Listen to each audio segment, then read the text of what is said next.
everyone, my name is Viviana and I am 8 years old. I am going to talk about my story. I will take 5 minutes to present about my story. You can ask me questions if I am done at my presentation. As I was digging, my shovel hit something hard. And when I shovel it out, I see a big rock.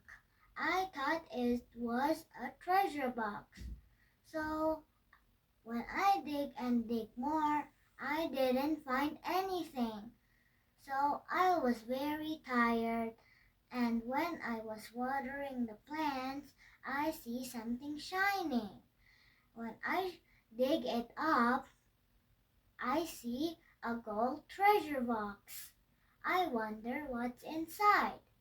So when I opened it with a key, when I open it, I see a cocoa beans. So I know that's for making chocolate. So I try to make some chocolate with the cocoa beans. And I ate it all up.